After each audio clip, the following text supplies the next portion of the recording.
नमस्कार दोस्तों, आज के सेशन के अंदर हम लोग समझेंगे कि ज्योग्राफी में पढ़ना क्या होता है और पढ़ना कैसे होता है। क्यों? क्योंकि आज के सेशन के अंदर हम प्रीवियस ईयर के क्वेश्चंस के ऊपर डिस्कस करेंगे प्रीलिम्स के, ताकि ये क्लियर हो कि किस तरीके से क्वेश्चन को सॉल्व किया जाता है और किस तरीके के क्वेश्चन आते हैं। उससे हमको ये समझ में आता है कि किस तरीके से पढ़ना है। पर पढ़ना क्या है, उससे हम लोगों को क्लियर होता है सिलेबस से। तो सबसे पहले बात करते हैं सिलेबस के ऊपर। ज्योग्राफी का सिलेबस जो यूपीएससी ने दिया है वो है salient feature of world physical geography, distribution of की नेचुरल रिसोर्स पूरे वर्ल्ड के अंदर, साउथ एशिया के अंदर और इंडियन सब कॉन्टिनेंट के अंदर। कौन कौन से फैक्टर रिस्पॉन्सिबल हैं primary, secondary, tertiary sector industry के लिए पूरे वर्ल्ड में और भारत में।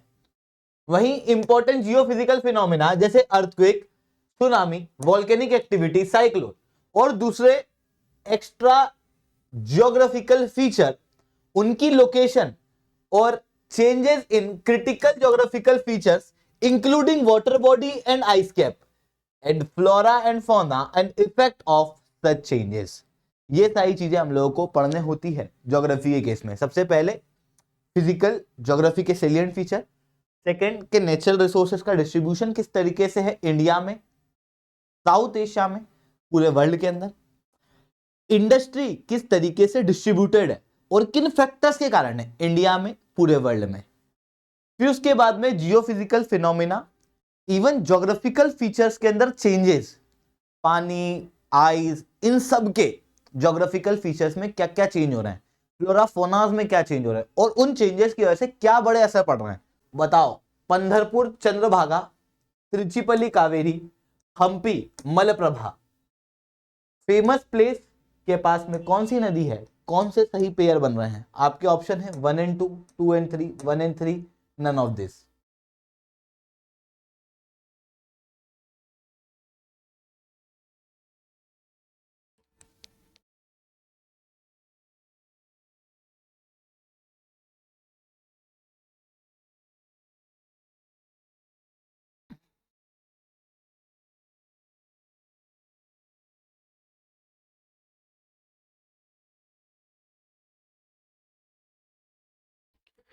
देखो, ये ज्योग्राफी और हिस्ट्री को मिला के पूछा हुआ क्वेश्चन है।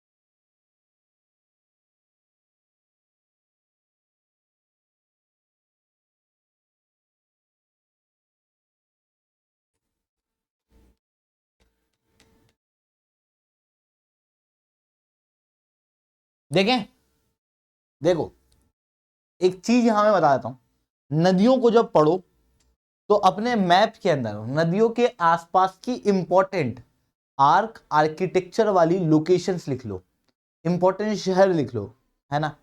एक तरीका ये है। अब जब आप वो इंपॉर्टेंट शहर लिखोगे ना तो आपको पता लग जाएगा कि यार हर एक जो डायनेस्टी है उसके आर्ट आर्किटेक्चर या उसके जो इंपॉर्टेंट शहर है वो एक नदी के किनारे ही है, फिक्स नदी है उसके किनारे हैं।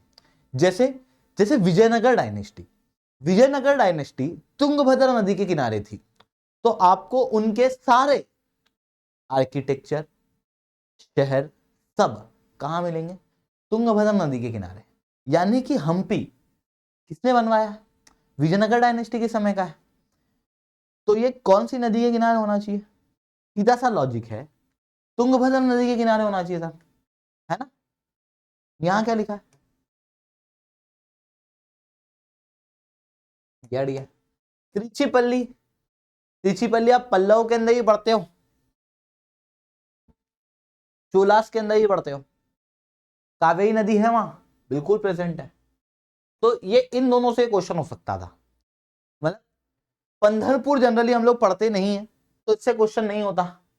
ये पॉइंट थे जहां से क्वेश्चन जो है पकड़ा जा सकता था। अब 3 गलत है, 1 and 2 ओनली, 2 and 3, 1 and 3, और इसमें से ए ऑब्वियसली, है ना। आजकल के नए पैटर्न के अंदर कितने सही कितने गलत कह दे तो कि एक ही सही है एक ही गलत है, दो सही है दो गलत है ना। मतलब 1 ओनली सही है, 2 ओनली सही है, 3 सही है, या फिर 4, या फिर नन। तो इसके अंदर आपका तीसरा हट जाता है। तो मतलब ऑल 3 तो नहीं हो सकते, नन नहीं हो सकते, दो ऑप्शन चले गए, दो बचे। 50-50 वाली कंडीशन पे अपन आ चुके हैं। तो उस केस में भी एक ऑप्शन मार के आना तो बनता है यहाँ पे, है ना। ये कैसे हो सकता है, जब आपको ना ये चीजें पता है। हमेशा जब आर्ट एंड कल्चर पढ़ो या फिर ज्योग्राफी के अंदर नदियां पढ़ो तो आसपास की लोकेशन देख लो। जब मैं ही पढ़ाता हूँ ज्योग्राफी तो मैं हमेशा लोकेशन पढ़ाता हूँ आसपास की, ठीक है। उनसे ये क्वेश्चन होते हैं, और अधिकतर नदियों पे क्वेश्चन प्रीलिम्स के अंदर तो ऐसे ही आए। चलिए अगला सवाल आपकी स्क्रीन के ऊपर ये रहा। 21 जून के दिन क्या होता है?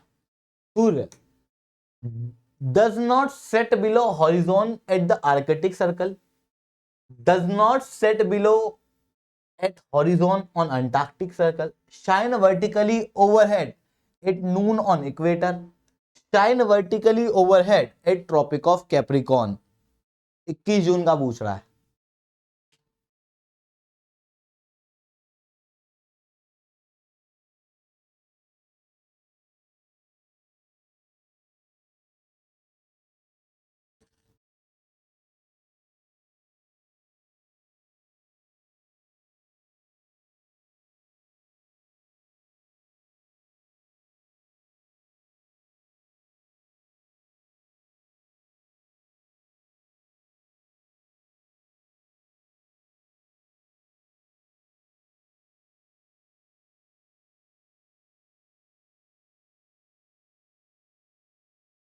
Come on.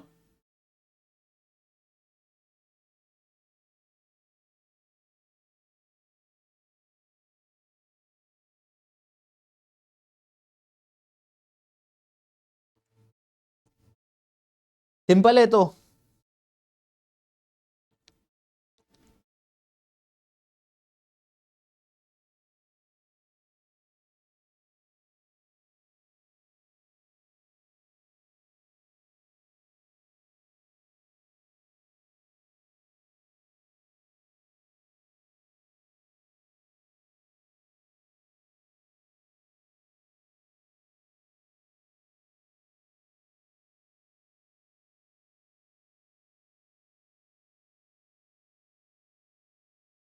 चलें समझे।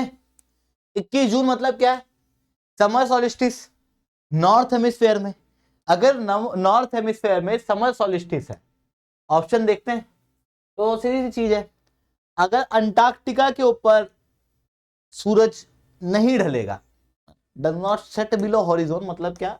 ढलना ना, यहां नहीं ढलेगा, और ट्रॉपिक ऑफ कैप्रिकॉर्न के वर्टिकली सूरज ऊपर होगा। ये दोनों तो सेम ही कंडीशन में होता है ना, ये तो एक ही ऑप्शन होगा है। मतलब ये तो हो ही नहीं सकते। समर सोलिस्टिस नॉर्थ हेमिस्फेयर में, मतलब obviously will be the right answer, क्योंकि जब समर सोलिस्टिस होता है नॉर्थ हेमिस्फेयर में।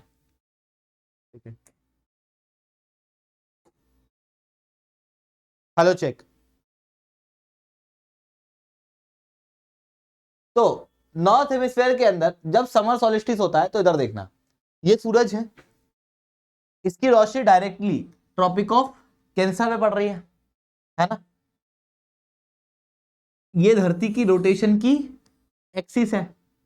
आप ये जगह देखो, यहां पर बैठा आदमी अगर धरती रोटेट करेगी कहीं भी जाए वो धूप में ही है, मतलब यहां पर हमेशा दिन रहेगा। इस जगह देखो आप, तो आपको क्या दिख रहा है? दिन बड़ा है, रातें छोटी होंगी, क्योंकि यहां पर बैठा आदमी जब धरती के ऊपर गोल गोल घूमेगा, मतलब हम धरती के ऊपर चल नहीं रहे पर धरती गोल गोल घूम रही है सूरज के सामने। जैसे ही अंधेरे में पहुंचेगा रात हो जाएगी, जैसे ही उजाले में आएंगे दिन हो जाएगा। तो यहां पर क्या है कि उजाला ज्यादा अंधेरा कम है, ऐसी कंडीशन में दिन ज्यादा बड़े होंगे रात छोटी होंगी, समझ रहे? तो समर सॉलिस्टिस के समय नॉर्थ हेमिस्फीयर में अगर समर सॉलिस्टिस होगा तो आर्कटिक सर्कल पे सूरज नहीं ढलेगा, ट्रॉपिक ऑफ कैंसर के वर्टिकल सूरज होगा। वहीं अंटार्कटिक सर्कल पे सूरज उगेगा ही नहीं, अंधेरा है। ऐसी कंडीशन में ट्रॉपिक ऑफ कैंसर और ट्रॉपिक, ऐसी कंडीशन में आर्कटिक सर्कल और अंटार्कटिक सर्कल के अंदर 6 महीने का दिन और 6 महीने की रात होती है। आई होप आपको ये बातें समझ में आई होंगी। लेक्चर अच्छा लगा तो लाइक करना, लेक्चर बहुत अच्छा लगा तो नीचे *10 कमेंट करना। यूपीएससी सीएससी की तैयारी करना, इंडिया के टॉप एजुकेटर से ऑफलाइन क्लासेस के अंदर पढ़ना, तो दिल्ली के करोल बाग, मुखर्जी नगर के अंदर और प्रयागराज के सिविल लाइंस के अंदर अनअकैडमी की ऑफलाइन क्लासेस खोली जा चुकी हैं, जहां पर इंडिया के टॉप एजुकेटर आप लोगों को ऑफलाइन क्लासेस के अंदर पढ़ाएंगे। यहाँ पर यूपीएससी सीएससी की कंप्रेहेंसिव तैयारी आप लोगों की कराई जाएगी। ऑलरेडी 29 जनवरी से फाउंडेशनल सक्सेस प्रोग्राम जो है वो लॉन्च हो चुका है प्रयाग मुखर्जी नगर के अंदर, 27 जनवरी से करोल बाग के अंदर, और 23 जनवरी से बैचेस शुरू हो चुकी है प्रयागराज के अंदर। प्रयागराज के अंदर जो बैचेस शुरू हुई हैं वहां पे यूपीएससी और यूपीपीएससीएस इन दोनों की बैचेस जो है वो शुरू हो गई है, जहां पर इंडिया के टॉप एजुकेटर आपको ऑफलाइन क्लासेस के अंदर पढ़ा रहे हैं। अगर आप 2025 की तैयारी करना चाहते हो तो आप ये फाउंडेशन बैच के अंदर जुड़ सकते हो। अगर आप 2024 की तैयारी करना चाहते हो तो 2024 के प्रीलिम्स का क्रैश कोर्स और सीसेट का क्रैश कोर्स जो है वो लॉन्च हो चुका है। 22 जनवरी से सीसेट का क्रैश कोर्स लॉन्च होने वाला है और 29 जनवरी से सीसेट का क्रैश कोर्स लॉन्च होने वाला है और प्रीलिम्स का क्रैश कोर्स 22 जनवरी से लॉन्च होने वाला है। ठीक है, यहाँ पर इंडिया के टॉप टीचर्स आप लोगों को पढ़ा रहे हैं। यहाँ पर आपको स्टडी मटेरियल दिया जा रहा है, 1-on-1 मेंटरशिप दी जा रही है। अगर आपको इन बैचेस के अंदर जुड़ना है तो नीचे कमेंट के अंदर आपको एक पाथफाइंडर नाम से कमेंट मिलेगा, जिसके अंदर एक लिंक होगी। उस लिंक को टच करना, उसको खोलना, उसके बाद में उसको फिल कर देना। फिल करोगे तो वहां पर शुभेंद्र नाम से उसको फिल करना। शुभेंद्र नाम से आप उसको फिल करोगे तो उसके बाद हमारी टीम आपको रीच करेगी और आपके सारे डाउट को सॉल्व करेगी, पहला। दूसरा, जैसे आपने उस लिंक को भरा, आपके सामने 2 लिंक आ जाएगी।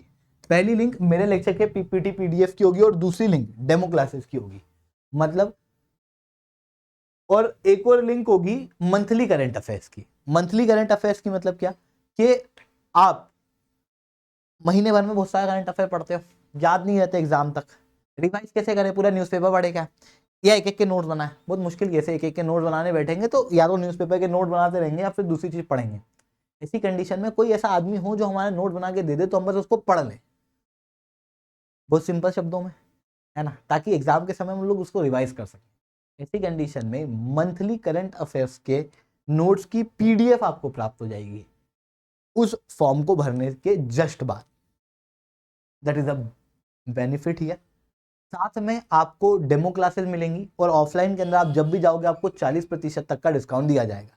तो अगर आप देखना चाहते हो कि हमारा सेंटर किस तरीके का दिखता है तो इस वीडियो को एंड तक देखना।